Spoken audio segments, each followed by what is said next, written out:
Simulator Sundays are going on right now. You're in the right place.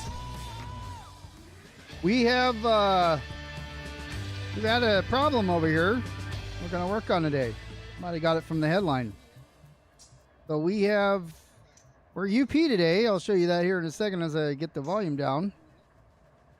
It is June 22nd, 2025, and we are here with a train that had a little bit of derailment. There was this happened last week. So there's a video right there that tells you what I was trying to recreate here. Now the sim doesn't let me do cool stuff like put tractors and stuff on the ground and cars. So we just kind of simulated it. We had some Autoracks that disconnected here, went off the tracks, and they were moved, right? So we'll just call them in the dirt. They were moved there, and there's the engines that stopped. We're in the area. This is the Allen siding. It's in the area of Bealville. I don't remember which way I think it's this way. It's over on that side. So we have our 3 locomotives there that's from the lead end. We've got the fly here. We got the Autoracks that were moved onto the dirt, even though it looks like they're on the tracks. And they actually picked. So what happened was the DPUs in the rear, they lost remote command. They lost the remote signal, which happens all the time in the sim. So the train had apparently slacked or something, and then when they picked up, they kind of pushed again. And so as they pushed, the 3 Autoracks that were here, they're loaded Toyotas, by the way, they derailed here. So they basically came off the track. Once they came out of the tunnel, they laid over on their side. So we have tunnel number 1 here. We're just inside of tunnel number 2. We have our 2, there's a heritage unit back there, but we have 2 of our, well, I've got this guy here, so let me relinquish. These are the DPUs that were here. They're SD70s. We're pulling on the front end with the ES 4400s. So we're going to see, this is a hill start, obviously. So we're going to have to get our train, our locomotives back over here, connect to this, and get these things going up the hill. It's quite a challenge, by the way. So let's have these guys move their cars off the rails. So if we have him move his, and then he can move his, because that one's a little too close to the edge. We'll get this guy to move. This guy is going to move too. I am not on the Mateo community server today. I am single player because I did not want to disrupt while I was setting everything up traffic that was going on coming up through the pass and stop all traffic to do this. So this is kind of a not a multiplayer thing today, although this does happen on multiplayer. So if you experience this is, hopefully it works out for me. This is the way to get that going. So I'm going to run the signal here, so don't worry about when it tells me I've run it. So let me get everything. We got Alberto Ingersoll as our conductor now. There was some other guy before. So let me stand on the ground here, and we're going to look and see what we got. So nothing in the brake pipe. It actually should be PCS, so there would be air in them, because when this separated, it would have went into emergency. So, but I popped the valves when I took them off. So as far as we know, it's PCS'd, and the locomotive in the back, the DPU, will state that. So let's get myself back here so that we can get connected here. Let's start this recovery. Well, I mean, they've already moved the Autoracks over, so let's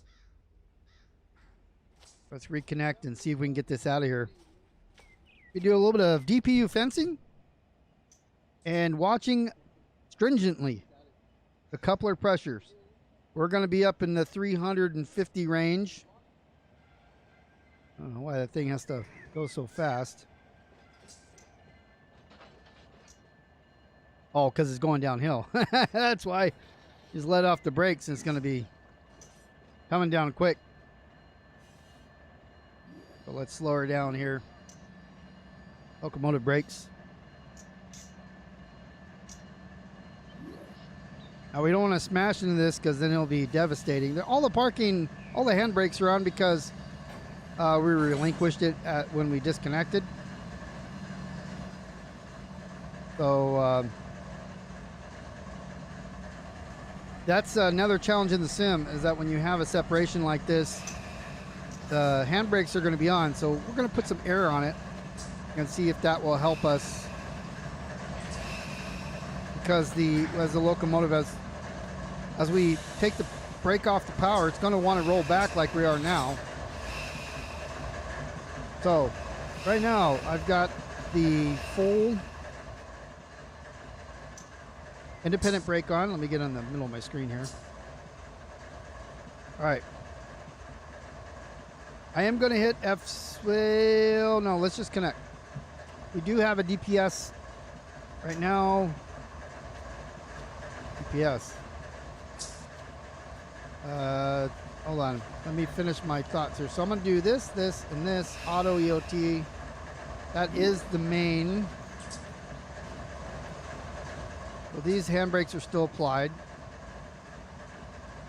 So we're good there. See, the TFM is actually coming down right now.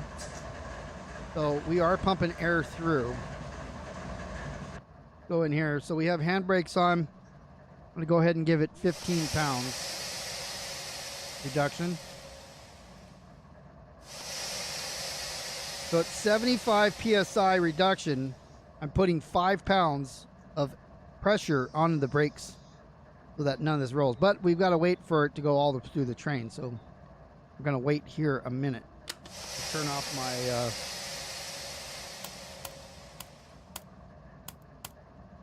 Oh, is this light? Yeah, that's that light. Okay. So we have DPUs connected right now. We're going to, let's see, I don't think it's on this map. We're right here. You can see us here just coming out of tunnel 2. I don't see. This is BNSF radio. We're on UP, so channel 1454. I don't think we're not here. I think this is the channel that we need here. 1454, so we're going to tune in now. Yeah, we're not in multiplayer, so when I'm ready to go, I'm going to star 15. Is it 15? 54. Star 54. Get out of here.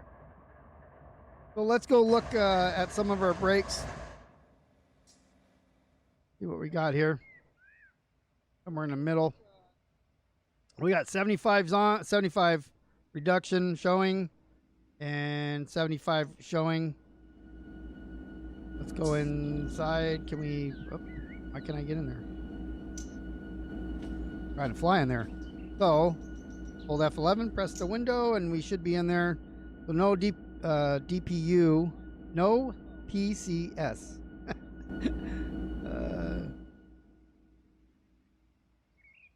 Get back over here to the lead. So the track ahead of us is clear. Make sure I got auto on. I do have auto on already. Again, I'm in single player. Normally, this would be on the whole time. You can see we've got stuff there. But we're going to continue on if we can get this thing started without breaking up. So I've done videos of the hill start before. It's always a challenge, though. You never know. You can slip a coupler, you can break one. You just got to be careful. Keep an eye on it. And when you're talking to people watching, it's also somewhat of a distraction. So hopefully I can keep everything together and get it up the hill. I'll be watching. So is it Shift Z right here is on the keyboard. I'm using a rail driver, so I push up on the whistle. But Shift Z will bring up my brake and coupler. Yeah, what's up, Quincy? It's like the old days, you and me riding together. Or Dakota anytime Dakota joined us. This is where we broke down one time. So yeah, this is a string line here. But yeah, we got to get going here because this happened the other day right here in UP land, Tehachapi, right at Bealville. So some Autoracks got derailed.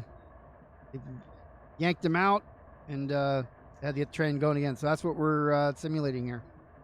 Lots of people do it in the server. We're not in the server right now though. So I'll be watching the brakes up here. The top line is going to be the coupler pressure. So if it's pulling too hard, it goes really, really red, and then super red brakes. And pushing, because these are the DPUs in the rear, and they're pushing, the darker blue to black means they'll fold it here, and so they'll break the train. So we got to manage that. The bottom line is air pressure, and it should go white. I'm looking for white, but we're not going to be able to do that. Yeah, nightmare scenario right here on Tehachapi. So I had MOW guys everywhere. They pulled off the track, so we should be free to go. I'm going to go ahead and back in. I've got air on, so I'm going to remove the handbrakes and see what happens here. I got 15 pounds on. We're going to get pulled backwards a little bit, but it's hopefully stops. You can see right here, I've already got 250,000 tons, or 1,000 pounds, 250,000 pounds of pressure on the couplers right here, but starting to go back. It's going back into the DPUs here, so it's green, a little orange up here, so that's fine. I'm going to go ahead and try to get it going here. So let me get in here. I'm going to do a DPU fence right now.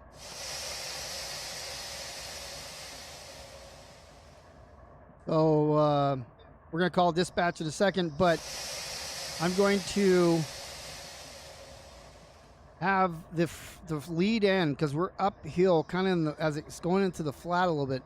So we're going to be pulling one more notch than the rear. So we're fencing right now to show that, or fencing so that we can control the front end and the rear end independently each other. So again, I have air on, so hopefully that helps us out. Alberto, you ready to go? We're going to go ahead and, was it 53 or 54? Take a look. 54.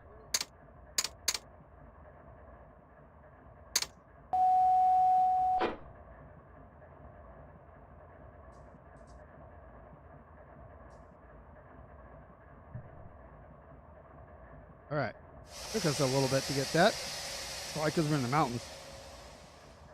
Or dispatch is busy. So we got an okay for UP 7925. And we're waiting for a signal now. We're waiting for at least one train. Well, who would that be? I don't see any trains.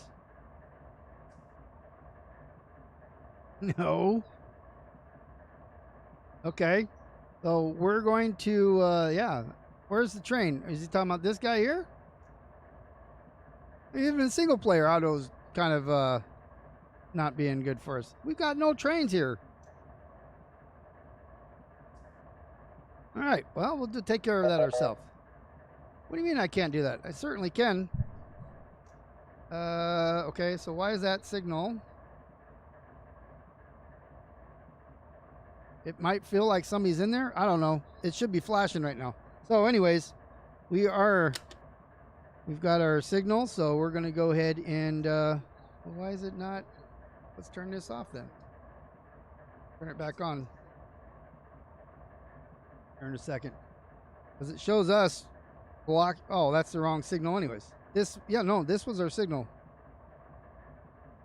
That's the one I gave us, but no, there's nobody else here. Just these guys. Yeah, I know the fence is kind of fickle.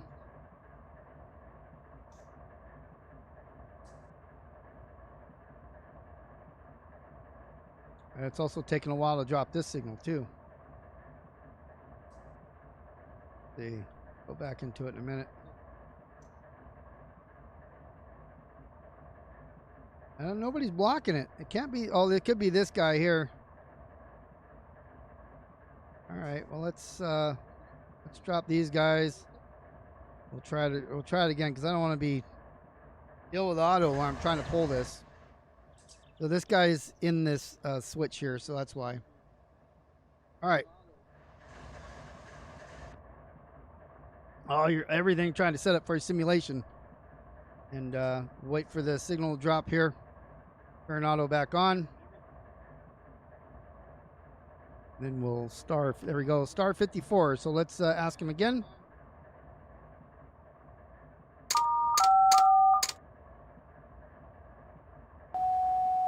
Put my brakes on too. I didn't need them on. All right. So we're gonna request a signal here. Oh, we got one now. So he gave me a signal indication. So I am going. Do you see I got a little bit of pressure there in the front on the top line here? I do have my independent brakes on, that's why they're purple. So I am going to give myself 1 notch in the rear, 1 notch in front. I'm going to wait till things, once the amps get laid down. So I do have the independent brakes on. I have the autos on at 75 pounds or a 15-pound reduction. So I'm going to pull up a little bit more. It should have been 1 notch, but we have the brakes on. We're not going anywhere. All the hand brakes are off. I want to wait till the locomotive starts responding. I got to be probably in notch 4.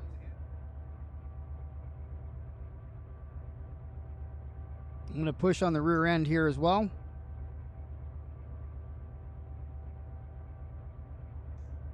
I'm going to go notch 4 in the front, notch 3 in the rear. We'll see if we start rolling. Whoops. Start rolling forward. So notch 4 requested. We're waiting for the radio signal to reach back and answer. There it's answered. So now we get ready to drop the brakes here.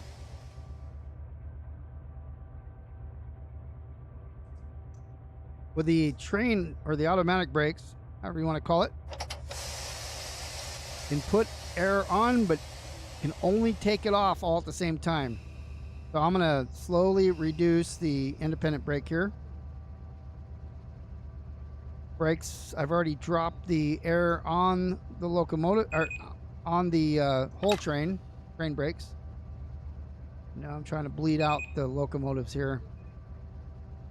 Notch 4 all the way around. We're going to watch as it is pushing on the back. You see the green up there starting to come up. Going to notch 5 in the front. Get ready to do it in the rear as well. The air is still on in the middle of the train. We're getting a little bit of movement now. We got to really watch those colors up there. You see it's getting real dark green in the back, so I'm not pushing more than notch 4. I'm watching the front now. We got almost 300,000 pounds of pressure on the couplers. And we are we're moving in a positive direction, which means forward. So if I can keep that going, then we are good to go. What's up, Chris Scott?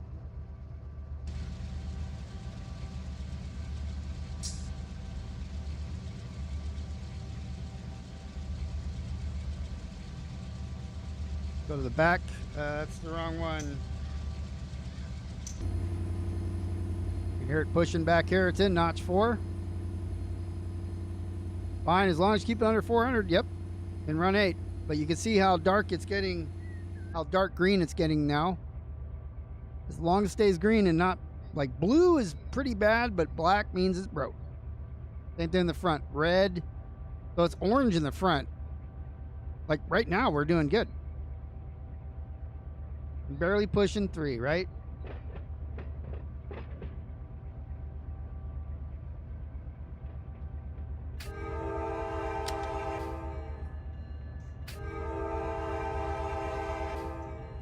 Now that we're moving, now we'll worry about the signals and stuff.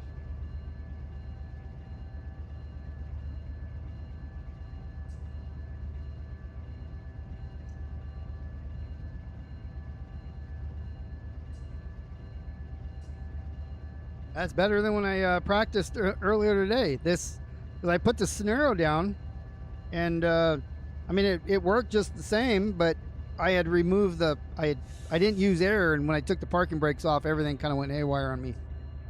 Because, you know, as I said, I wasn't attached to the train, so all the handbrakes get put on. And when I released them all, they started slacking, and oh man, it was pretty hell. Yeah, they would have blown the train up, huh? Right now I got a DPU error, which is what caused this derailment, by the way. So we're not going to make any changes. Up to the bell. Now I got signal back. So I don't got to touch nothing right now. Everything is going well. We have 280,000 pounds on the front end force of couplers. I don't know what it is on the rear end, but it is pushing the train up. And as it is right now, we're good.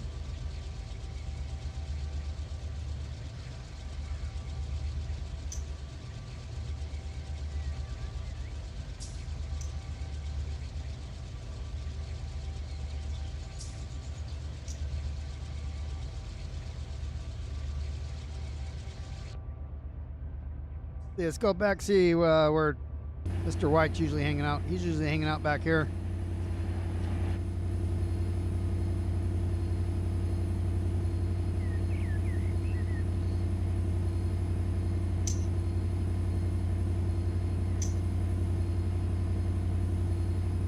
So one thing that I have found when you are, if this happens to you like in the server, single player, the thing that benefited me the most, especially since I only practiced this once today, and that was the parking brake threw me off. So what I didn't try, or what I didn't think about, was putting air on the train. That 75 pounds of air, that 15-pound reduction, what I put on and waited until I removed the handbrakes. Because again, when you split in the sim, you are going to lose, all the handbrakes will come on, so you will have to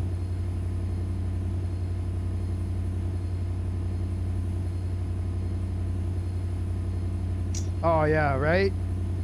Well, this is a SD70. Oh, I can't, yeah, wait, that's an SD70 though. I mean, do they have an SD70? I have no idea. Somebody put that on the, either that's something I got or something they put that skin on the enhancement Discord, and it came with something else, so I dumped it on there. But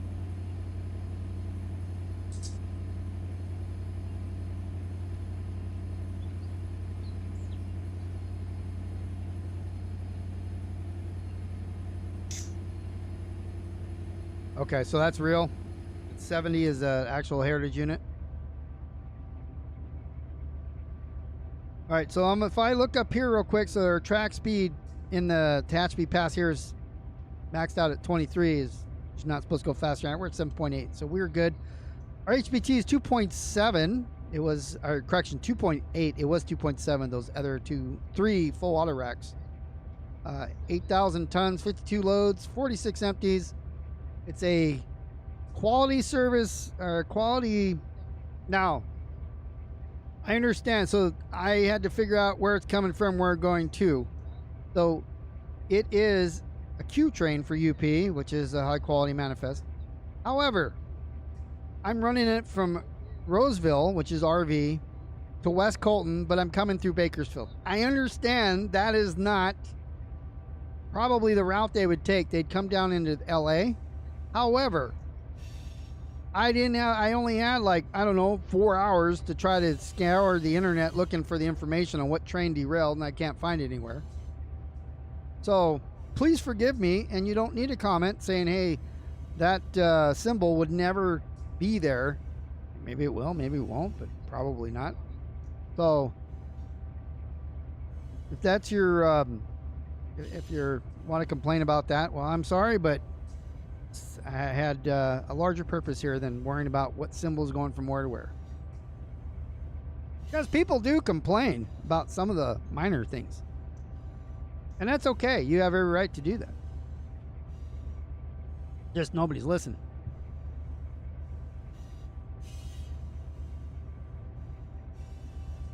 Okay, so it's a wrap, huh? Nice.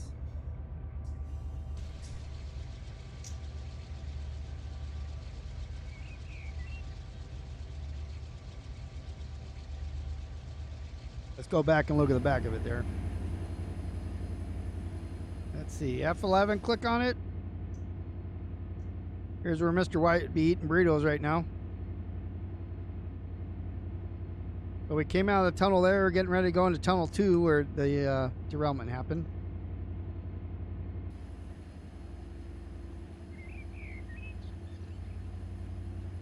Yeah, can't have cold tacos. No. Cold tacos, no good.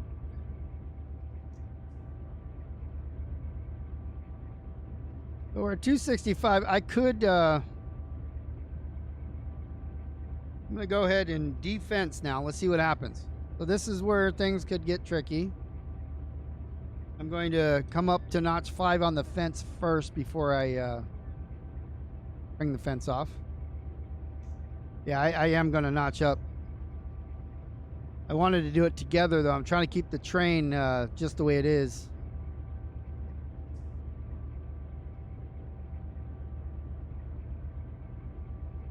If it gets too bright in the back there. All right, so I'm going to remove.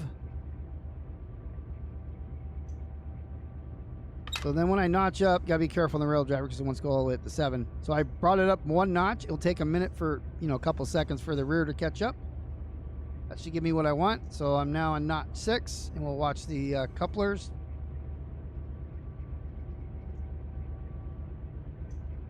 Getting pretty dark green back there. We need the center to come towards us, but there it goes. Getting a little less bright. So when the last time I did Barstow, as far as on a stream, it's been quite a few months. So we have there's a lot of, because Barstow is base game. When it comes to my streams, I try to do stuff that you can't go in. So if you have Run 8, you have this Tehachapi right here. I only did this today because it gave me an opportunity to show a hill start again, which I've done for some training videos. But I want to do this live, so there's like no cuts or nothing. But when what I like to do on the streams is where people, maybe they know they run this, they run Barstow, they run Tehachapi, and they get to know the area. And then they're like, well, what if I buy a DLC? I want to go over here. There's nothing to do in Seligman, that Seligman DLC. So it's just road trains, not my favorite. Long ways to go. So I try to go to the yards because there's often a question on how to do yard work. How to do sorting and how to do deliveries and locals and all that. So I try to focus more on that, especially since I'm yard master for the BNSF yards in the San Bernardino sub. I have to get work done too, and I use the stream as the day that I play Run 8 as well, because I don't have time during the week to do it. So I kind of accomplish a lot at once. So big thing for me is that I want to, it notched up by itself, by the way, notch 7. I did not do that. We'll have to watch our speed. But yeah, I want to show some of the different things in what you would get if you just had base game. So I did Met a few weeks ago. Barstow, there are, Chris, who's our yard master on the Mateo community server for Barstow. I mean, he put so much time into keeping the whole BNSF side of the house running because everything comes out of Barstow. We have the same thing down in West Colton as well. So I try to stay out of the two big yards that are always have people doing stuff in it. I did do, I don't remember what the last thing I did was there. I know I've worked there, I just haven't streamed it. I was either building the train or, taking stuff from there. I don't recall exactly the last thing they did. I'm gonna notch down one. We'll stay at notch 6 here. So, but we do have instructions if you are interested in doing this on our multiplayer server, the Mateo Community Run 8 server. Then there are instructions on what to do in the Barstow yard. If you want to help out, just make sure you follow those directions because it's it's important. Now I only notched down from 7 to 6, and look, I'm losing speed, but I don't want to make another adjustment this quickly. Gotta wait for the train to settle before I break it. Oops, hiccup, before I break it apart.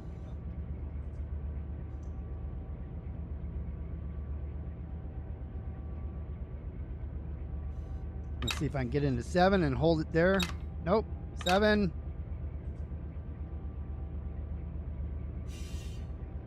We are, let's see, what's our 2.15% is our climb.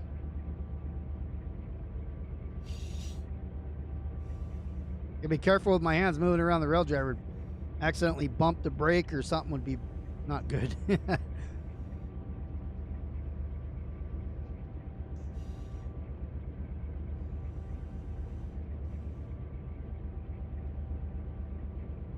But yeah, I'm not opposed to doing Barstow Yard. Actually, one of the as I was learning Run 8, that's where I started. And then I learned enough to feel like I can join multiplayer at that point, which is when I applied for the Depot Plus. And then I found some videos on Mateo's server saying, hey, we have a multiplayer server, come join us. And I was like, oh, okay, well, while I'm waiting for Depot Plus to give me a check ride, I'll join up and join another multiplayer server. I mean, options are good. So I joined there, and I'm a member of both, but as well as running my own Northern California, West Coast server. Besides hosting, I really don't have anything else to do with that. I don't promote it. I don't do anything. I'm running it. Lazy Farmer actually has his Discord, more of his management into it. But we have that. And then, we have all the servers. So between Depot, Mateo, we're running quite a few on Lazy Farmer. All the servers you'd want to run, that you can run on, we should have.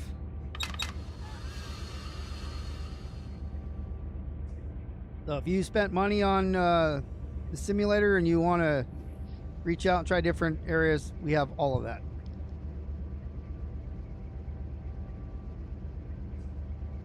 Currently run on the server, so you're from West Colton to Fresno, you're just short of 20,000 tons. Let me look at the Depot server. Let me see. I have to be careful when I show Depot, because if the main page, it will show my password and stuff, which I don't want to do that. So if I bring up Depot server here, and we look at the train operating rules here. So if you are you're going through the Mojave sub, right? So you're WC2 Fresno, I think you said. So if you're in West Colton,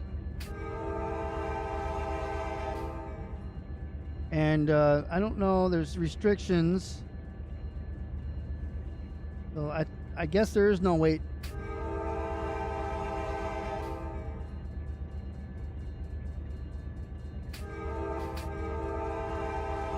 I've been watching. All right, I gotta move my mouse over here to turn it off. I have no control of it. So yeah, there's a train length restriction, but 20,000 pounds. It must be a coal train or something. Because that's the only thing I think that would make it that heavy. And 20,000 pounds is, well, that's serious. Some serious stuff right there. So you're going from West Colton to Fresno. That means you're coming up the Cajon Pass. What's your HBT right now? Extra thick stonks. All right, so I'm in notch 6 again. I didn't touch anything, but fine. Let me go up to notch 7 again. Again, the rail driver is a little... 3.1. Okay. You're 11,300 feet. You're on the Mateo server right now? Because technically that train, based on the rules that the depot has, again, that's not necessarily us. We look here, you see both the Fresno, Mojave, and Cajon, all those subs have a maximum train length of 8,000 feet. And the reason for that, why UP is different than BNSF, is the distance between the control points. So if you're climbing the Cajon Pass, you have enough power to get up it. But if you get stopped at a signal or trains coming the other way, it won't be able to pass you because the rear of your train's hanging out past the signal on the back end. The BNSF, it's up to 12,000 feet because the distance between those control points is enough that where it is double track, trains can pass each other. But UP is supposed to be 8,000. So if somebody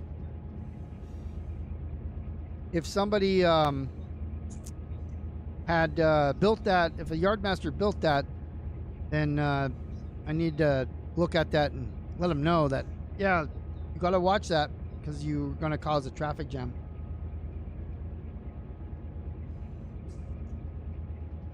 Okay, so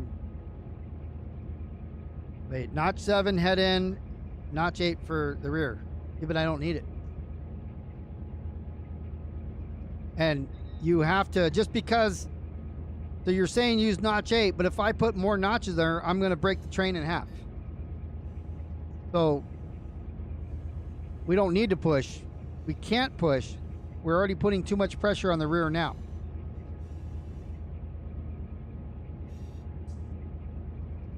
So I'm at notch 8 right now for both, but if I were to slow down notch 8 on the front end, then this is going to push and it's going to break.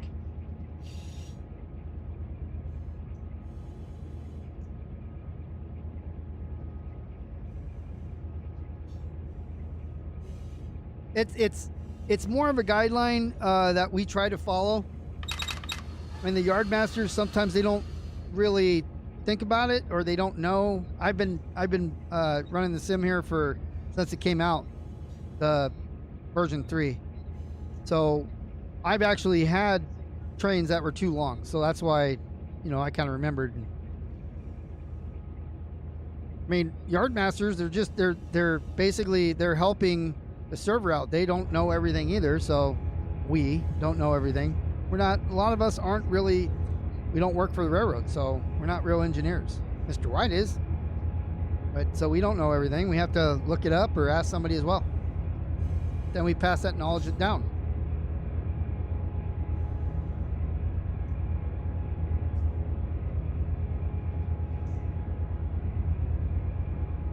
All right, so coming up the cliff here.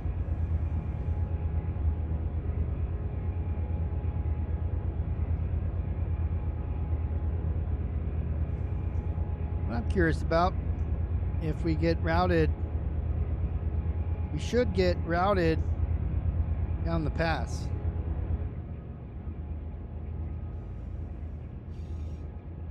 Well, the speed limit for the hump yard and any yard in particular is to operate at a speed safe enough to be able to stop your entire train within half the distance that you can see, not to exceed 15 miles an hour.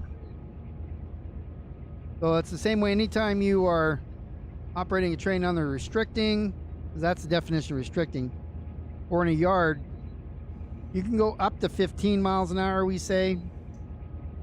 You know, what are the FRA rules? I don't think there is. I think it's a company policy. But as long as you can safely stop your train, that is the most important. So if you need to go 10 in order to stop your train quickly, then you go 10. You need to go 5 in order to stop that heavy train, you go 5. The overall speed isn't as much as obviously speed, if you're going too fast, you can come off the rails and so forth. So, all right, I'm going to go back into notch 7.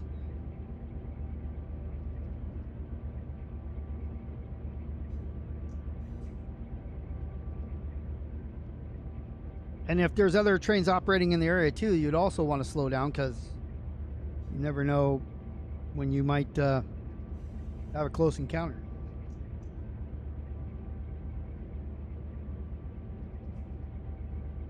But if you're talking about when you're doing humping operations, I'm reading the question again.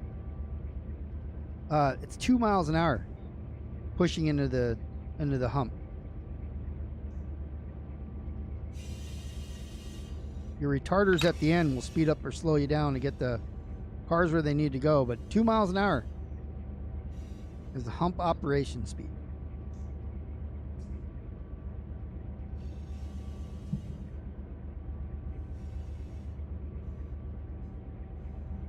See? Rail driver moved me down again.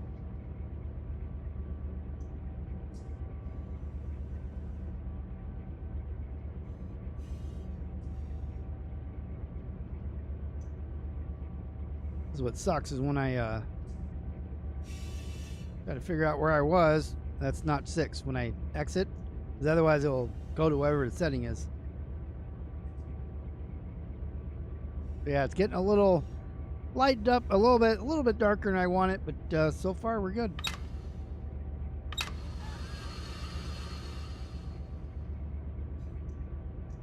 And go up to 23 here.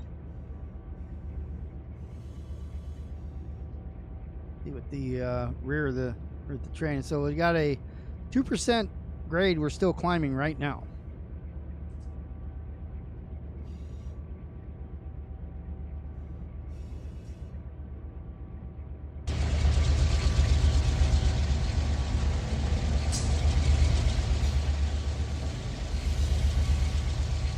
Climb the mountain.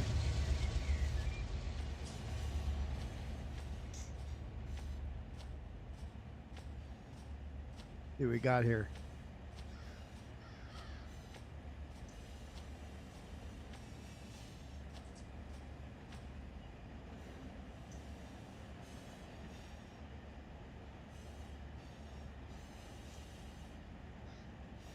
And telephone poles.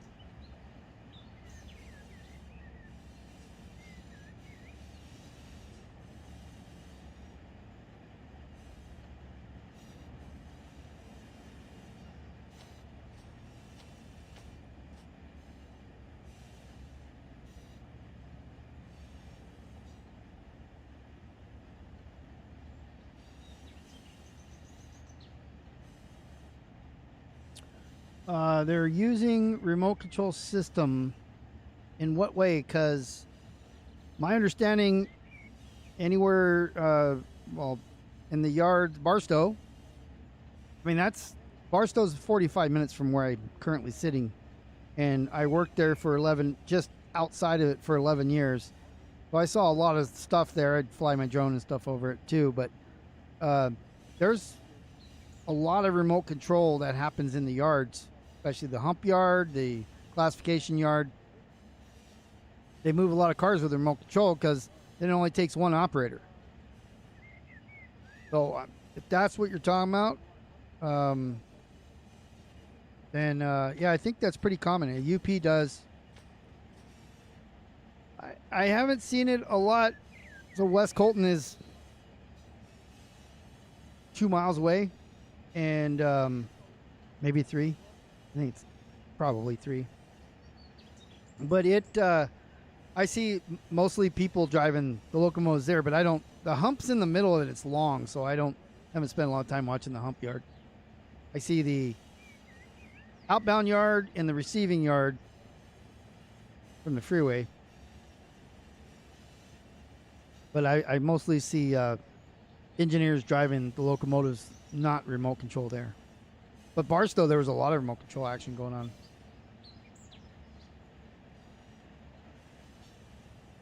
.5. Coupler's 216, so we're pretty good there. I'm not in a hurry, so we'll get over the mountain here. See, yep, everything's on. Go to clear through Ronan.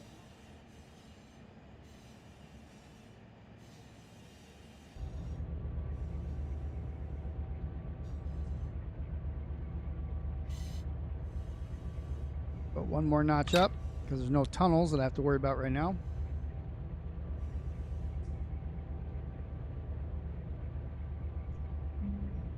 You notice when I change the throttle at all, I like to bring that up first because that tells me if I'm pushing or pulling too hard on one end or the other. That's why when somebody says, hey, you should be notch 7 on the front and notch 8 in the rear, well, that wouldn't work in this case because cars in the back are already being shoved. They're already being shoved pretty hard. That's why they're green. If they were blue, then I would fence it and notch down from 7 to 6 just to take some of that pressure off of it.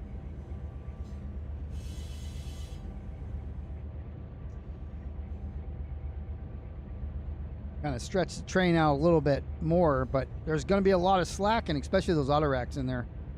Autoracks have a lot of play in the couplers.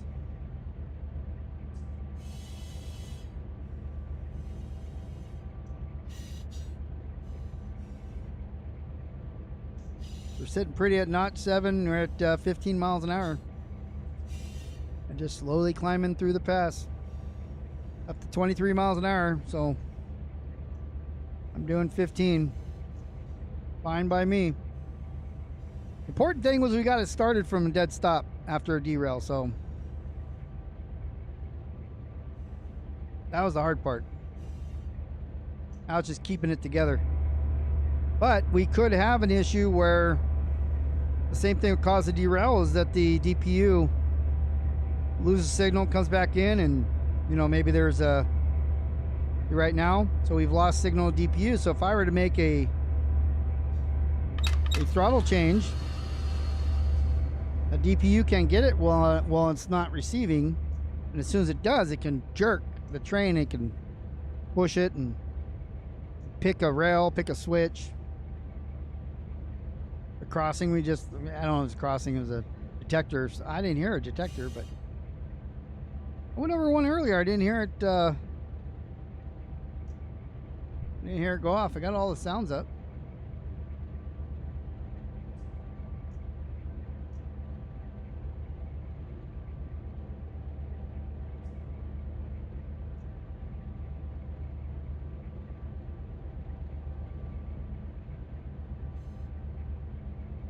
Going a 2% climb.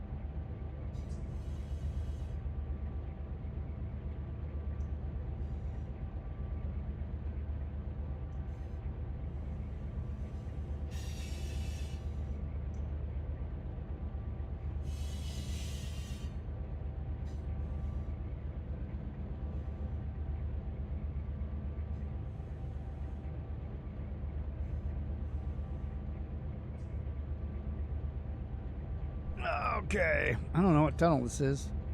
I wasn't counting them. Bring up the depot map here. One that I already showed you guys. It'll be this one here.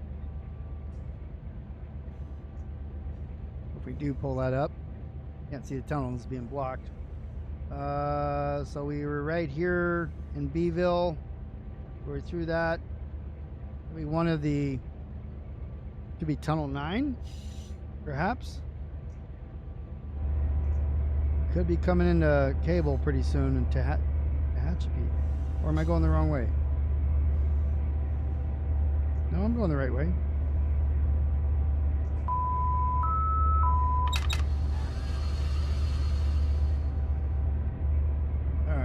go? Tehachapi, right here. Yeah, we're going south.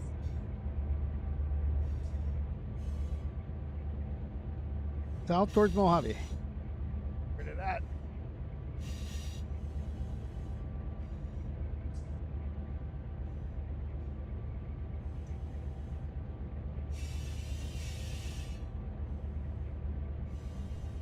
Just chilling along. The hardest part was getting it going from a dead stop on that portion for the skills check on the Mateo community server. That is one of the things that we have set. I have it in the, we have a hill start. We don't normally do it just because of the amount of time that it takes and the difficulty of it. We just want you to know the basics of Run 8. We don't need you to do, you know, more kind of higher intermediate to advanced. If you can't operate a train in the hills like this, then don't. Practice in single player till you can. Just I am on single player right now. But if it happens to you on the multiplayer server and you can't get it started, ask for help. You know, get some, if yard master's available or people who are more advanced, they can come help you out. Everybody's happy to help each other. It's a matter of patience. It's not an easy thing to do, get it going on the hill like that.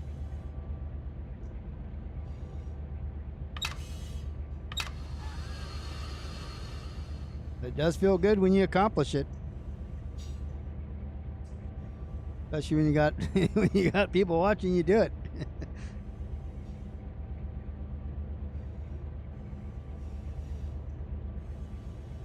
All right, here's a detector right here. I'll watch. I'll have some sort of defect that's going to make me stop. It's like, no.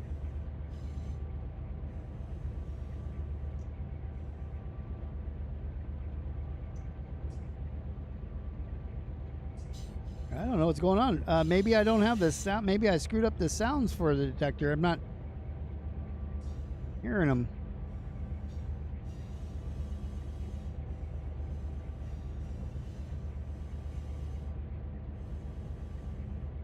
I don't know why I can't hear the detector.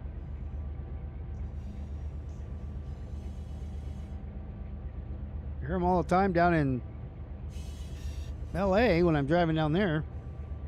I don't really ever do this. Those of you joining a little late, this was a derailment that just happened last week. Actually, the other day, here in the Tehachapi at Bealville. So I wanted to, you saw the video, which I posted earlier. Steve McGowan posted it. Drone shots and all that, but I didn't, you know, they didn't really get them moving along down the track. So I'm like, okay, so let's finish the story, if you will. So that's what we're doing.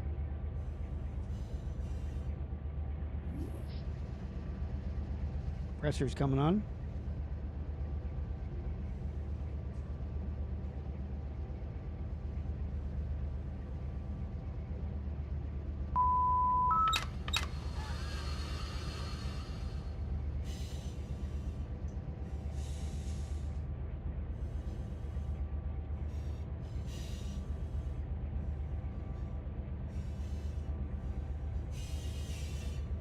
Let's see. We should be coming up on Tehachapi.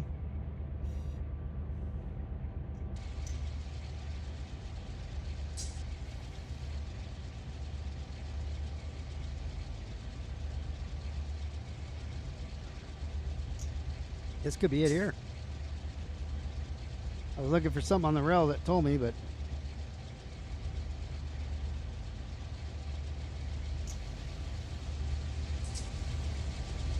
I'm curious why the detector isn't working.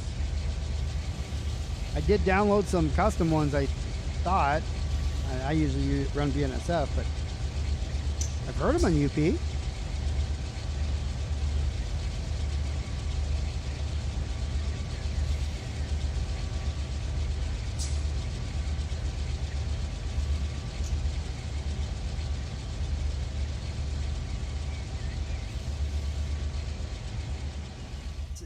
what's up here.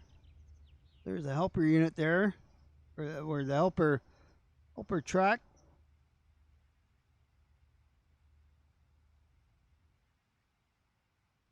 All right, we're gonna be. Oh, what highway is that? I can't think of it. So this is where we're going. I got to go through all this. And here's a good climb. There's Tehachapi. As long as we don't break, should make it. I'm too far away.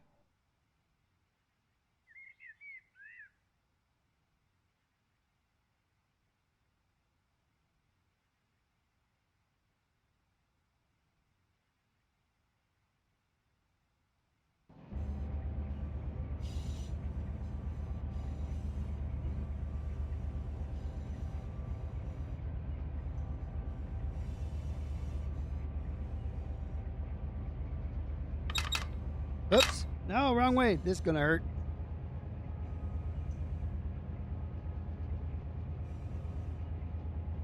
Cause all the cars to go all the way through. See, it's getting blue right now. Right there.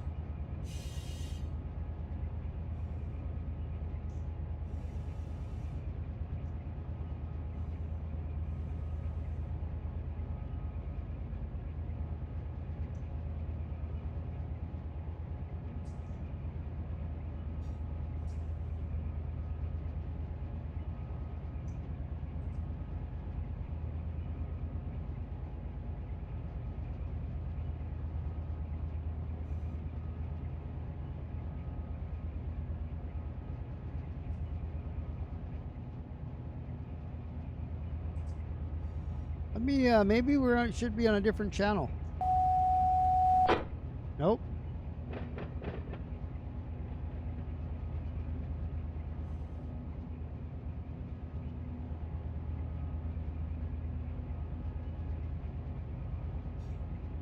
UP Cliff Tower. Yeah, I'm not sure why I don't hear the detector.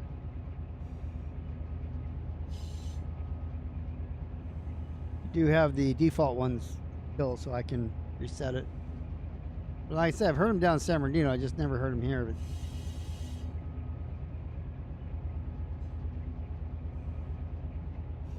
But West Colton as well. A pass.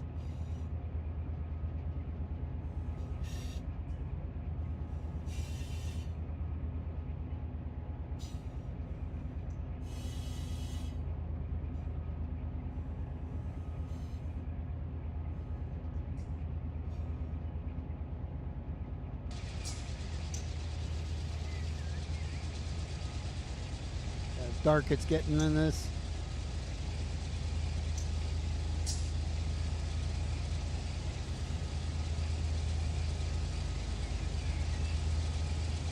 We're good in the front end.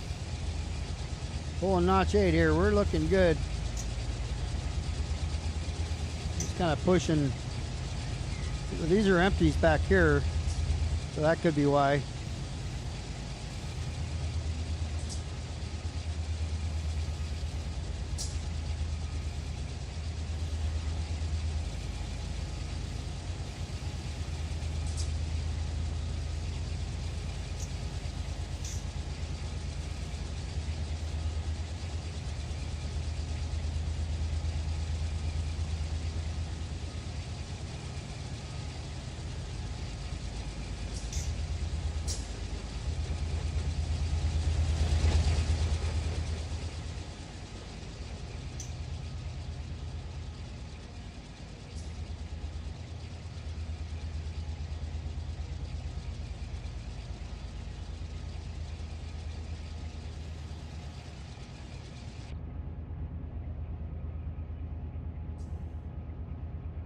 Gonna do the loop here in a minute.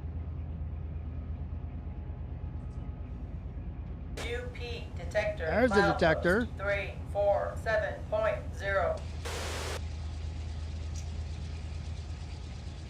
Thought the other things were detectors. See, well, those are the antenna right there. Guy right here.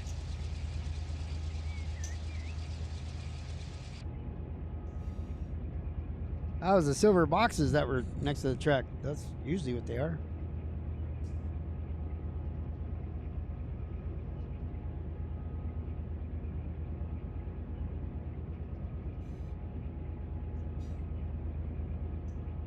But we are in notch 8 and we are maxed out. Can't pull any harder. Can't push any harder. We're 8 on the front and 8 on the rear. The high ball.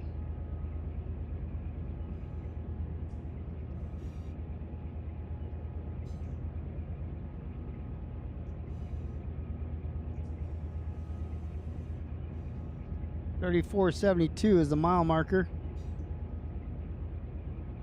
347.2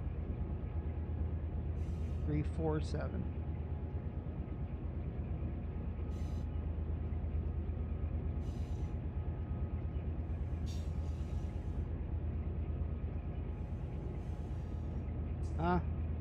That'd be something else. We're going up Tehachapi now. We're in the loop.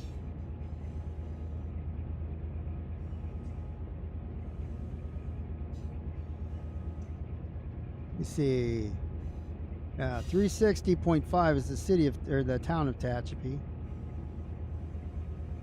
347.2 is North Woodford. Middle point there. So we're about here. Well, you can't see because I don't have the map up.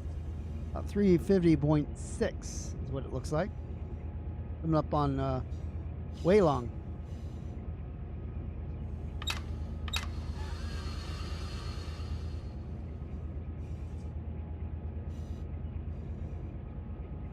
The summit's only 1% climb.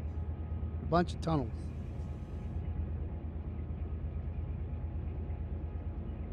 We're at 2 right now.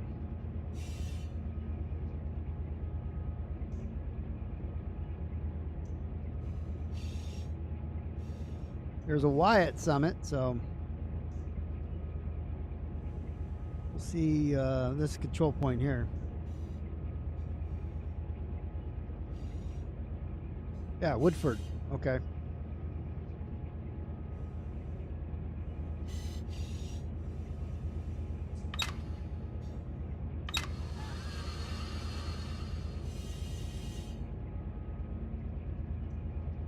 Okay, CP Woodford going up.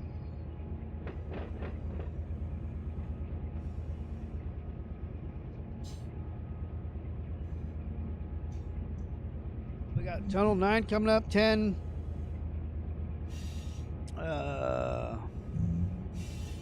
That's interesting. So we have 9 and 10. And then 14, 15. So they must have taken out tunnels. 11, 12, and 13. Must have taken those out. Probably had them a long time ago. The railroad far away.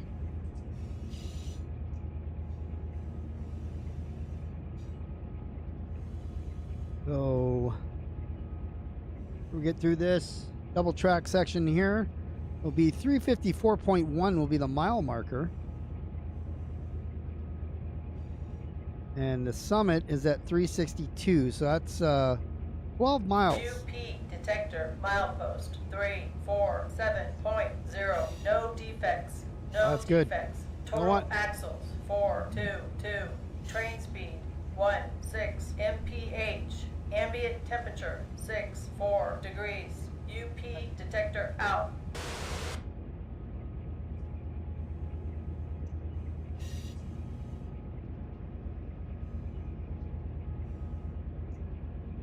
Giving her all she's got, and now we start the trail up the loop. I'm confused.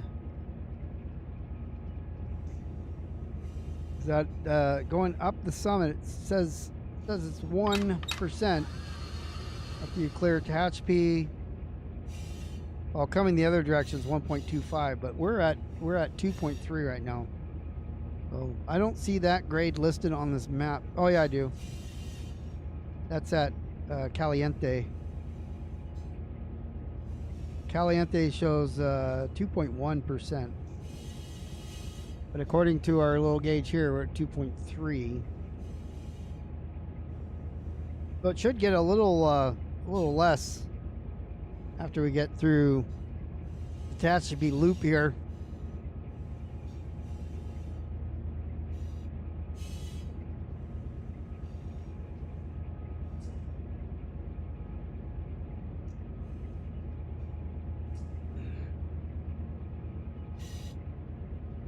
And then while we climb, what I want to do.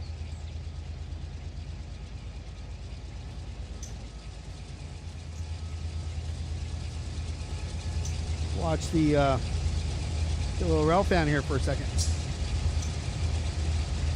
Cables at the bottom of the summit. I'm gonna go fill up my water glass. Be right back.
Everything's still looking saucy.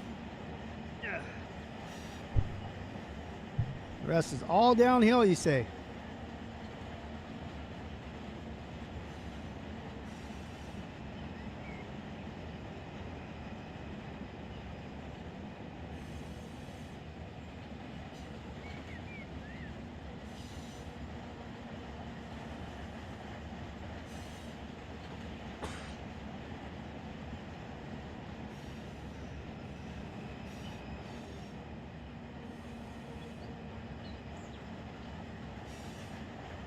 Nice 17-mile-an-hour climb.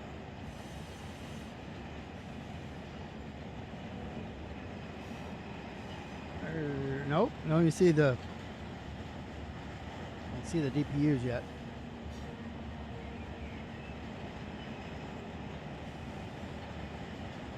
Oh, the Palmdale cutoff. Yeah, we might make it there. I don't know. We got less than an hour left. Should make it to Mojave. Mojave's on a little bit of an incline too.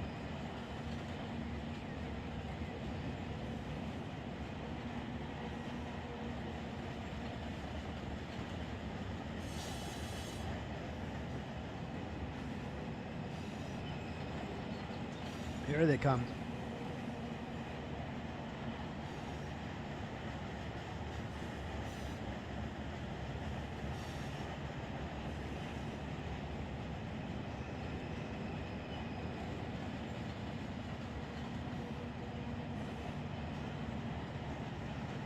I remember those boxcars, those Hydro Cushion boxcars from the 70s.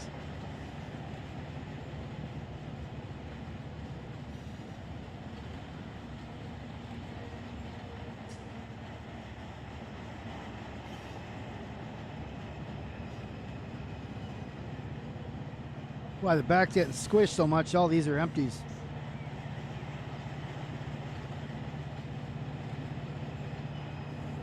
Might be worse if they're full though.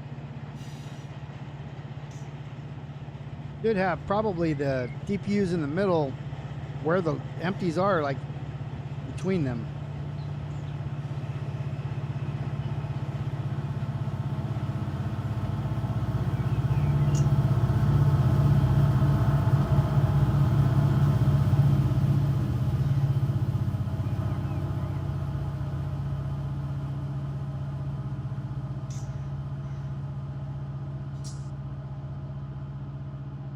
headlight's not on, or the, okay, it is.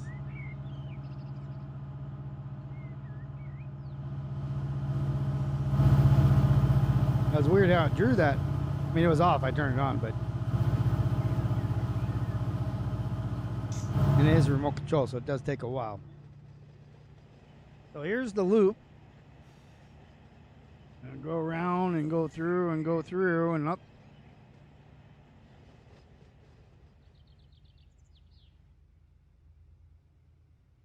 How'd you like to live right there? Tell me that wouldn't be fun.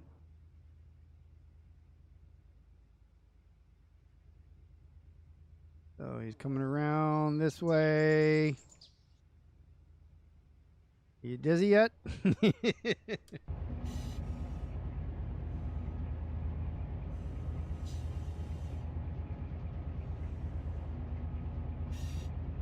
Short, heavy guy.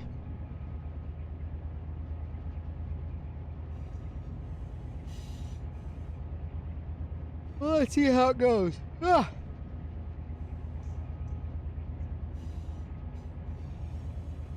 That's the thing with road trains. A lot of times sit here and do nothing. Whereas yard work, you're constantly moving stuff. Or locals. Get a little bit of the sitting here and waiting when you're driving on the main.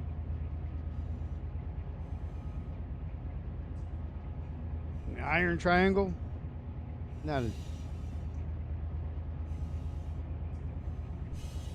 iron triangle. I'm trying to. There was some sort of, not like Russia and somewhere else, like back in the 2000s. What's the iron triangle down there in where you're at? Hello, Astoria.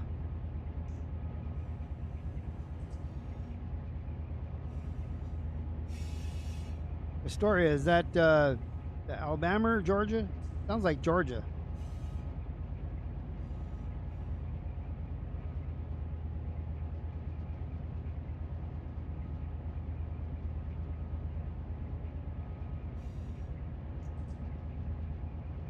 Oh, Ohio.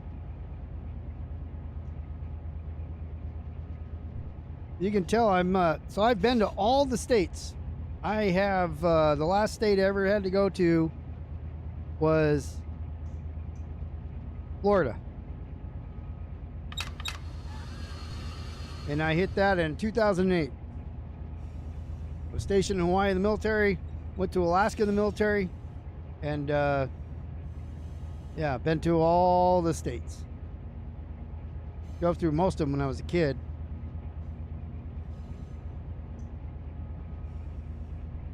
But I am not that familiar with smaller towns and stuff.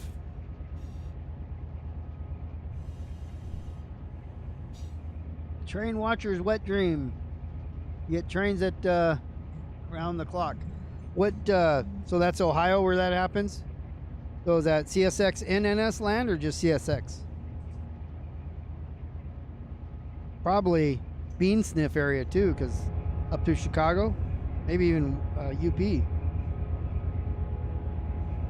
Yep.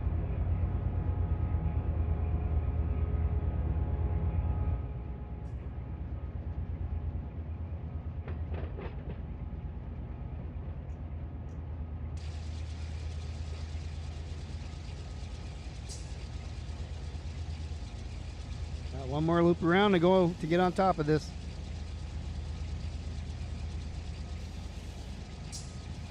So all of them run through. So it's busy. Do they all share track rights, or do they have their own portions of track, like in the same area? So, I mean, can you see multiple trains running on the same track, or do they have their own bits and pieces of it that they run on? Yeah, CSX. They all share. They all charge. They don't share, they charge.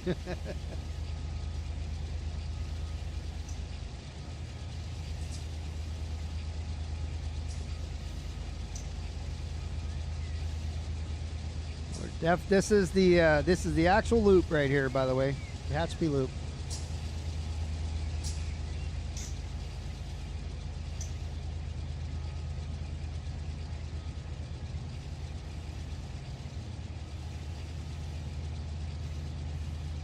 See if we can get it over here and stay in a good spot.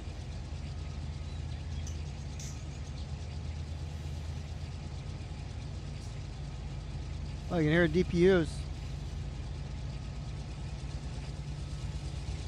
Right down here. So there's the front, and there's the rear right there.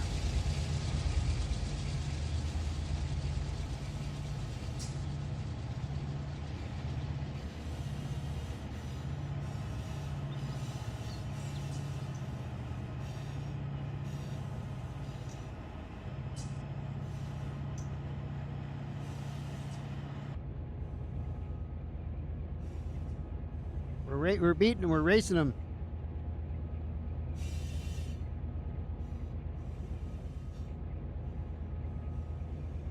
All right, now we got to get ready to do some management here of our speed.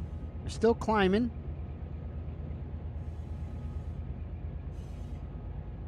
But we gotta, as we hit the summit, the majority of the train is not going to be.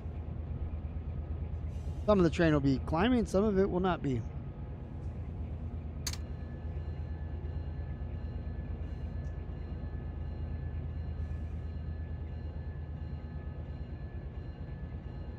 Is this Alberto before? That was a different Alfonso or something.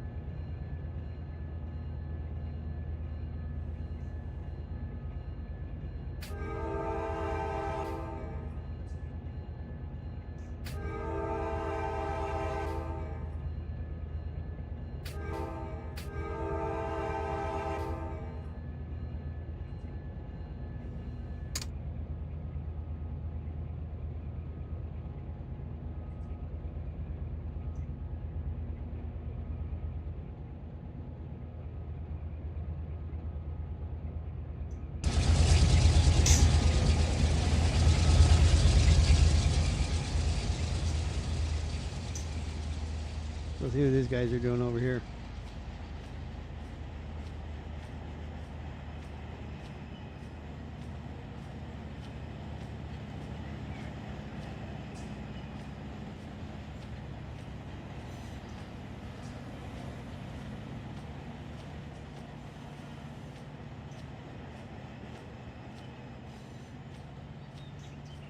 Drinking beers. Now look at the size of that traffic cone. Thing's huge.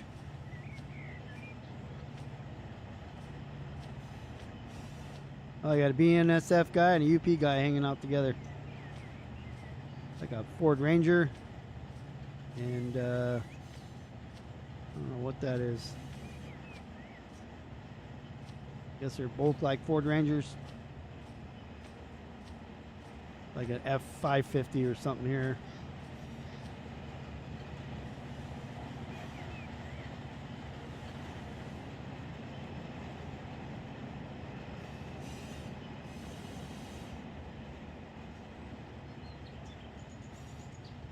Send the drone up.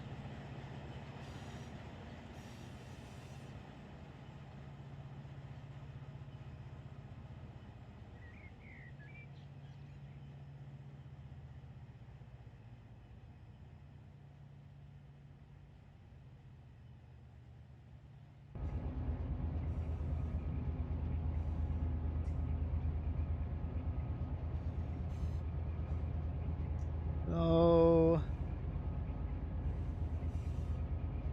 see, we're on double track here.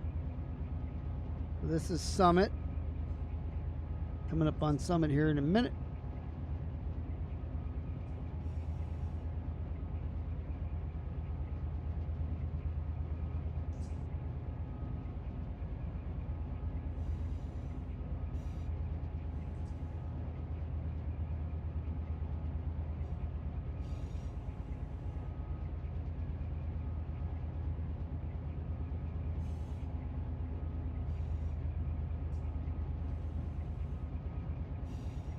Everything's still looking good though.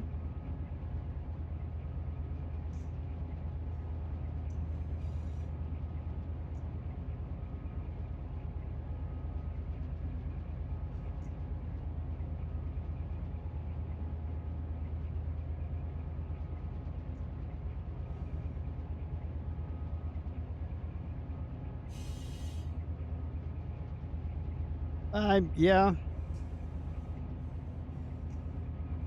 Well, may not be fun, but I mean, at least you can go back there and see what you got left after making that climb so far, you know? It's like you look over and go, oh, where's our train?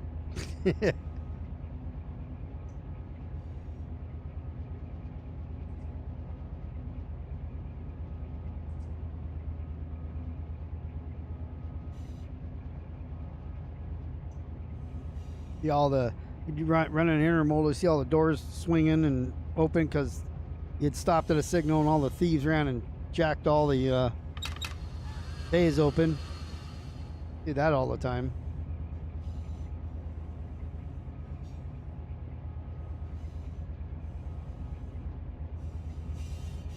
What happens, you live next to the main line.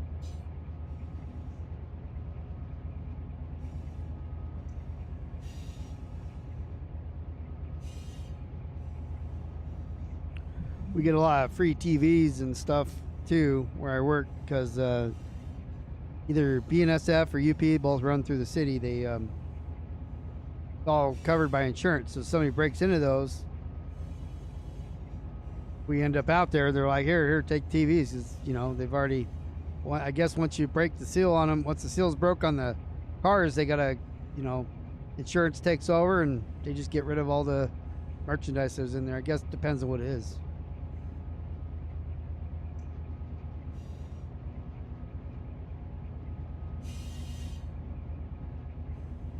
But a lot of intermodal traffic comes up from Long Beach, so it's all Chinese-made electronics, mostly, and junk. Amazon or other stores. Not really too many stores anymore, huh? I'm gonna say Best Buy, which is the worst place ever, but.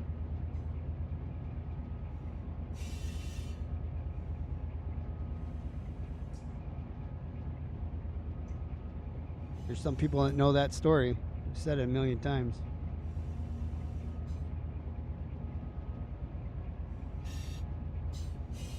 So there's a little,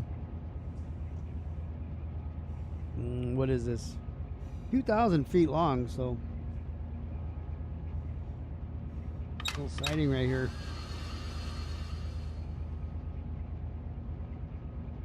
Or is this the MOW siding? If it is, we're at Marcel. Looks like we're at Marcel. See those little boxes right there to the right? Those are detectors. But I've run over them and they haven't done UP detector. So, they BNSF detectors?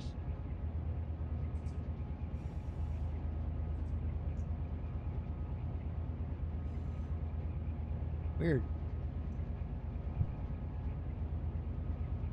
Oh, those are greasers? Is that what those things are?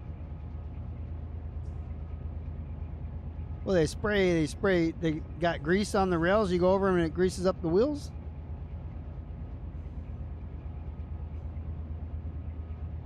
Oh, no shit. See? Now I've learned something today. It's just so the metal wheels are on the rails, so it's just to minimize friction or whatever. They put grease on there, and you roll over them, and it greases up the wheels. All right. Yeah, the inner flanges. That's interesting. I never knew that. I always thought those were detectors.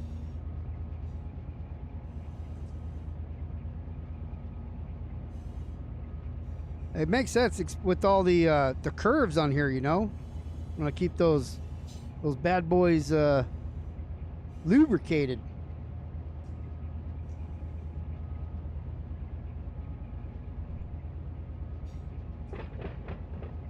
Oh, 3 years.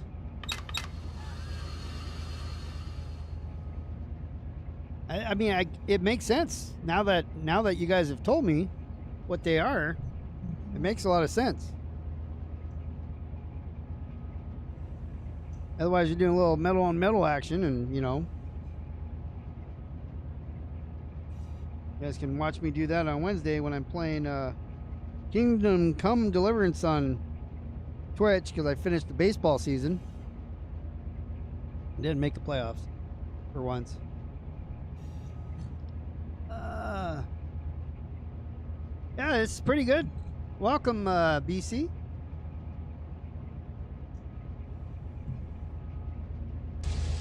The only, you know, I grew up playing the Microsoft Train Simulator, and then Train Sim World, you know, came out later. It was great for what it was. But once you bump into this and you get the principle of what it is, how it works, this is the basically the flight simulator of train simulators. Obviously, there's two air simulators,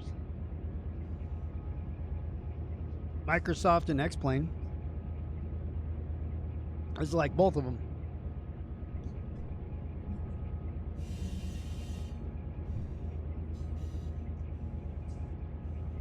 I mean, it did me too.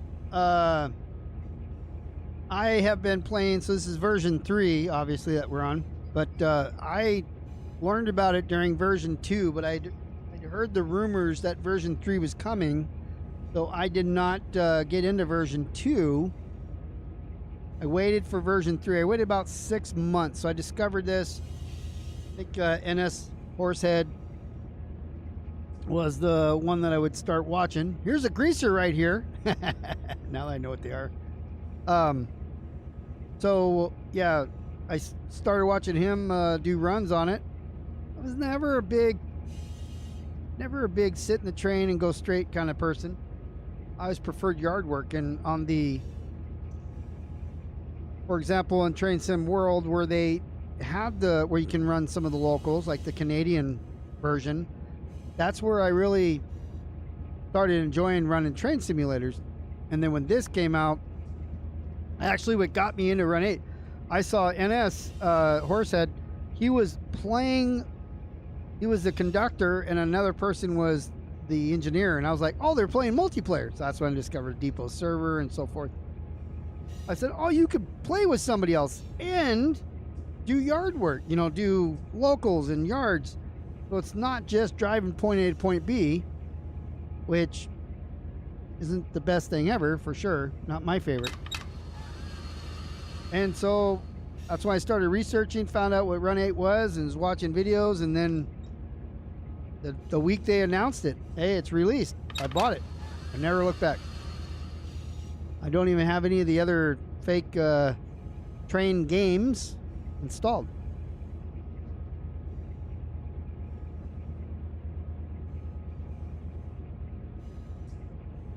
Well, I think that not everybody buys all the DLC stuff, you know, so it wouldn't be able to pack it into, you know, a single thing. I mean, I still have all my original installers, but if I ever had to, so as an IT person, for Run 8, you're not installing the game. In Windows, what that means is that you get registry entries put in to Windows that points to where all the pieces and parts and all the DLLs that it has to use, right? A lot of people don't get what I said, and that's okay. What the Run 8 installer does is extract it to a directory. So it's basically like running WinZip or something, and extracts it all to a directory. Same thing with, now it does install the redistributables, the couple of the Windows programs that needs to run to display the graphics, but generally it puts Run 8 in a directory. So that's why you can literally take your entire Run 8 Studios directory, put it on a different computer, and it runs without doing anything else. You just launch it and run it. So as long as you have the redistributables installed, it'll run fine. So you can always back that up and restore it if you ever got a new computer, or you know, you needed to rebuild yours, refresh the operating system. Just copy the entire directory. Same thing when doing up. I always have a backup copy of my Run 8 version 3 folder. That way when an update comes out, I will update one, so I have I make a fresh copy of it, delete the old one. I will then run the updater on one, and when I have to go on servers that aren't updated, I just change the name of that directory back to V3, and the new one I call V3.22, so that I know it's a newer version. So that's one way you can still play on multiplayer servers between updated and unupdated versions, because not all server operators will update theirs at the same time. A lot of us, like Mateo and me, myself, will wait, 4 or 5 days to make sure that, because Run 8's put out a few patches before, or updates, and then they've had to patch it because of problems. Yeah, Railroader is, Railroader's okay. It's missing. You can do the AI stuff. I don't know. Railroader is fine, but it's not modern. It's not this. It's okay. This is what I like.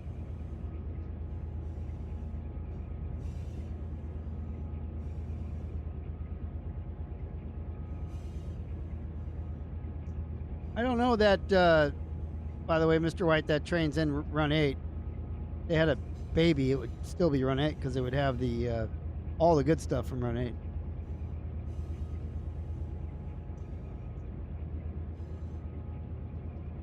I don't know that it'll ever be. I don't know. I never really got. I mean, I also liked Railroads Online. I ran all the track for the first map a few different times, and that was a lot of fun, I felt. And then since Paragon and whoever bought it, they have, they've added a bunch more maps, 4 or 5 more maps, and they're fun and everything. Well, first of all, I don't like grinding games, so I gave myself money in them so I can buy the engines and just play the game. I don't want to work my way up to buying a small locomotive so I can pull more than 2 cars. So I'll give myself money in those games just because I'm there to play the game. I don't like grinding in games. That's not why I play them. Some people do. That's not me. So, but in the Railroads Online, they have the ability to actually self-populate the map with track. So like the developers put all the track down how they thought it was. You can take parts of it out, put your own stuff in too still. But they did all that legwork, and then you just go run your railroad. Go run the cars on there. We played that multiplayer. We've streamed it. We've done it single player hour. I've got a couple 1,000 hours playing it. So that's fun, but it's not this. Again, what I'm doing now is my least favorite thing to do. Sit in the cab and not like NASCAR, which is go fast, turn left. This is just like go medium and go straight.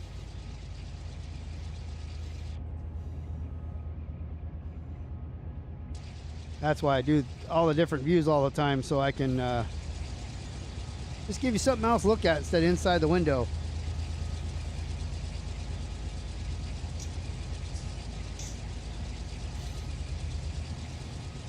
Sometimes I got to go in there and look at stuff.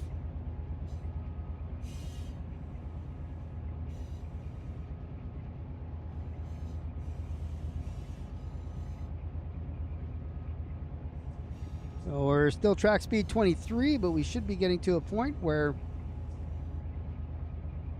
we're at top speed here.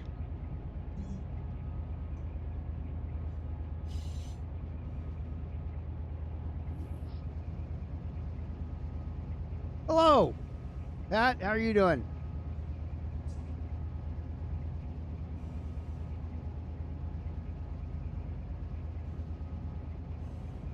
So there is an industry up here, by the way, CTI. There are a couple industries up here. I don't even know what local service is it. It's got to be serviced out Mojave.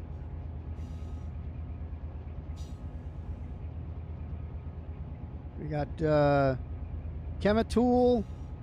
Here. Got right here, you got Chemitool. Right at the summit, you got Monolith. And then as we go down, you got WIT, AWS, PRS, and then the Lone Pine branch goes out of that to Trona.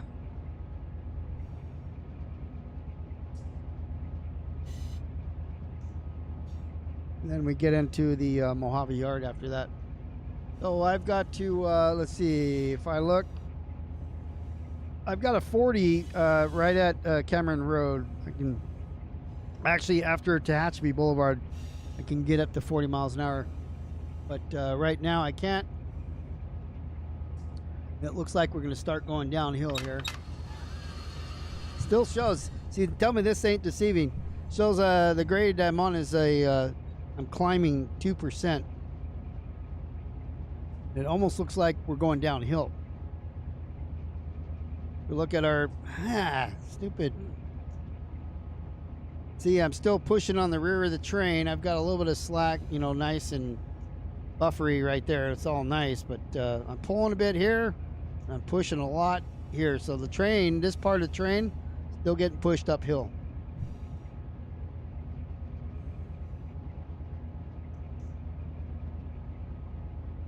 It's only, Cameron is 2.2 getting up to it, and then after that it's another 1.2 climb to get up the summit, but coming the other way it's 2.5 all the way, like 2.2 almost all the way.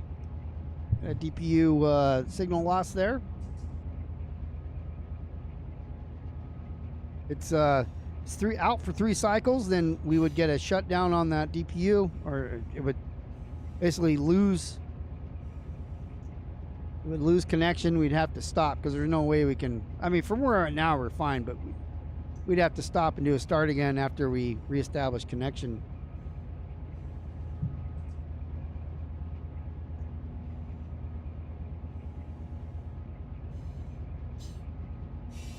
Yeah, it looks like we're climbing, but all right, it looks like we're going downhill, but we're actually still climbing.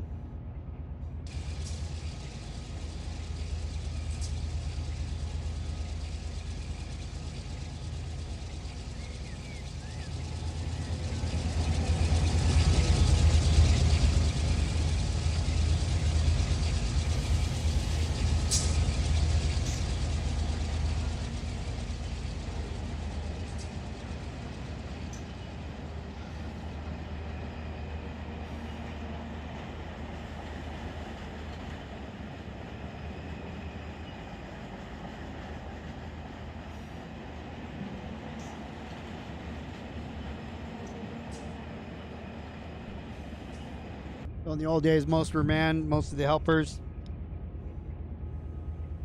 You really only need them for the hills. I mean, the trains are smaller too, so they didn't need distributed power.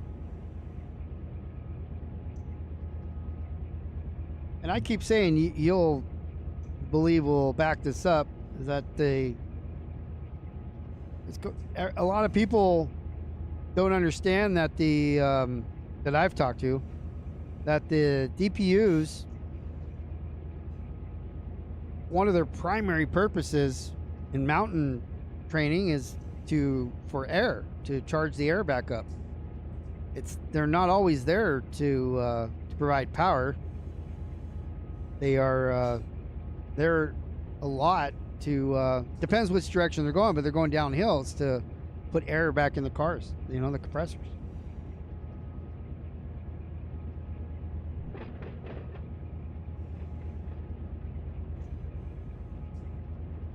Yeah. Before you had modern power, you had to have helpers. That's what all these stub tracks are all over the place. Parking extra power.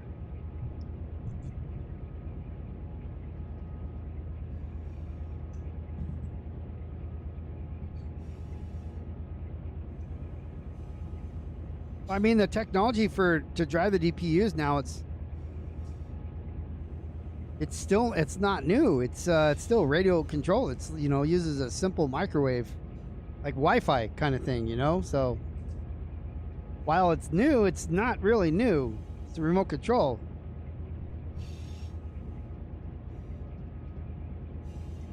Oh yeah, yeah. When the air outside is cold, it does take longer. It does take longer to pump it.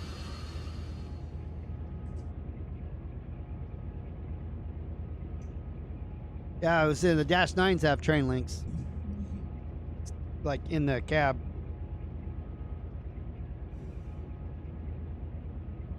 The MU cables have been around for a while, right? I mean, back in the day, you still MU'd. You just were controlling it from the lead,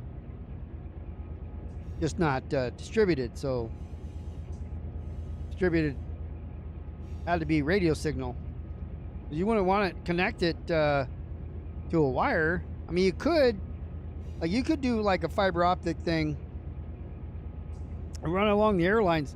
Problem is that if it got disconnected or broke, then you'd need that engine to, as soon as it stops losing a signal, to shut down, or, you know, to stop providing power or braking. And it would be more reliable in hills, but it would be less reliable overall because the train breaks apart and just snap that line.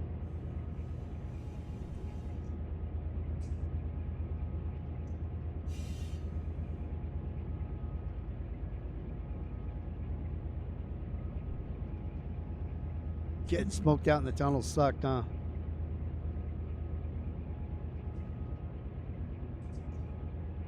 You communicate with handheld radios, right? Or the train radio?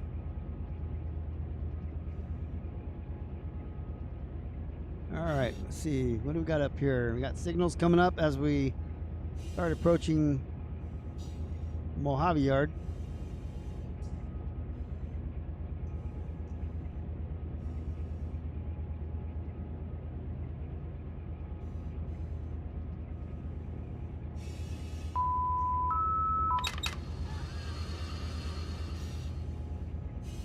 Oh, I'm sure. I got a high ball up here. All right, so let's see. Take a look at the couplers. I never knew these little boxes were greasers. I love it.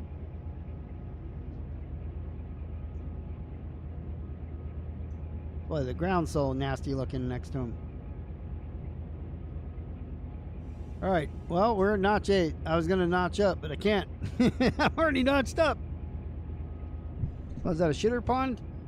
That's a shitter pond over there. Yep. Sewage treatment right there.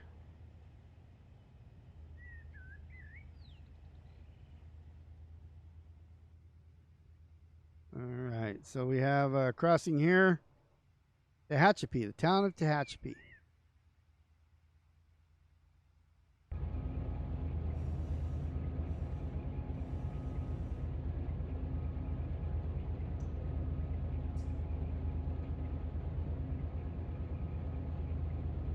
Yeah, they weren't afraid of spending money on gas, huh?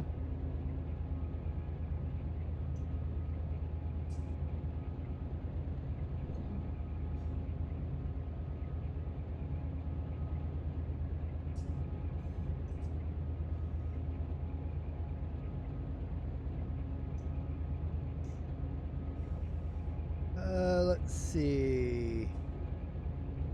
Diesel used to be cheap. All right, so control point Tehachapi.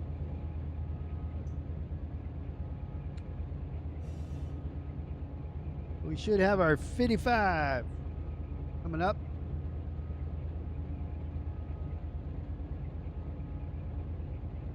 Well, I didn't realize the time here. There. Make it more realistic.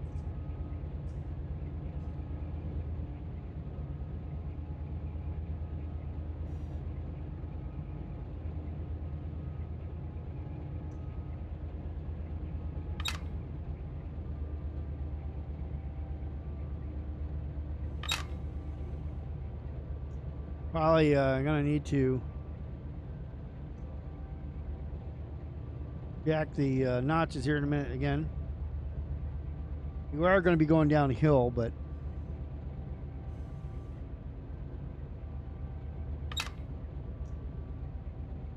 the not 6. See if we can hold on to about 20.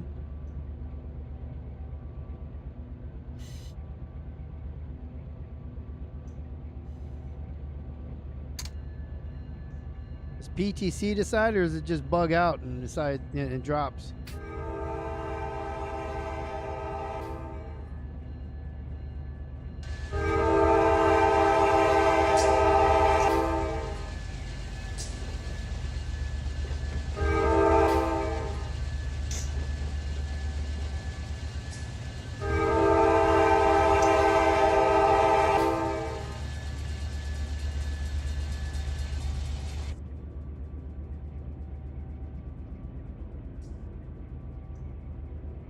Let's make sure it switch. Yep, switch is good.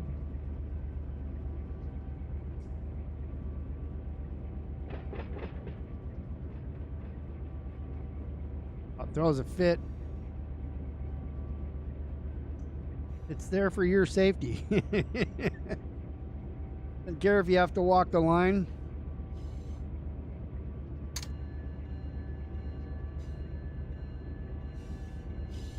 You ever get brakes catch on fire when that happens?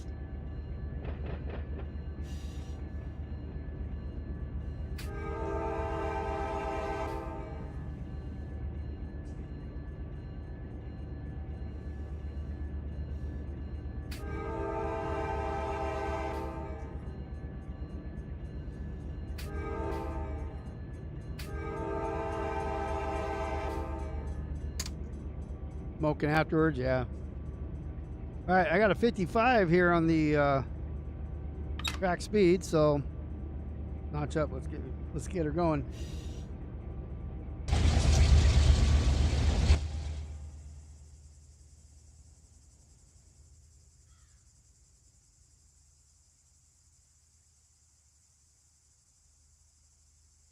Taking a look around.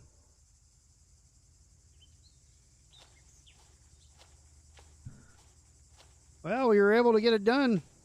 We got her started from a dead stop and Tehachapi. We conquered Tehachapi after getting a derailment repaired there from Bealville. So I'm going to let the train go by here, and yeah, thanks everybody for joining. I'm going to be back next week right here on Simulator Sunday, same time. And come catch me Thursday or Wednesday night on Twitch, twitch.tv/KungfuBeer. You want to watch something else besides trains? It happens at 5 p.m. on the West Coast and 8 p.m. on the East Coast. Twitch.tv/KungfuBeer. That's an hour stream, so that doesn't take too long. But I'm going to stop talking now. We're going to watch the train drive by and see you back here for some yard work, most likely next week. Thank you everybody for joining again. Love to have you here every week. It's the only reason I do it. If you guys weren't here, I wouldn't do it.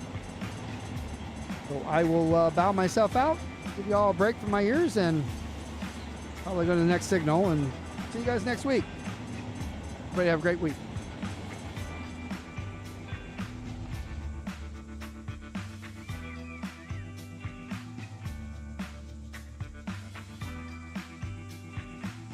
Now we'll go back. Go right here.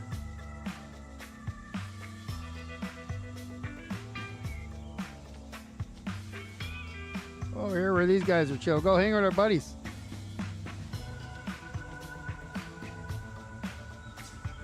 All right, there you go. Take care.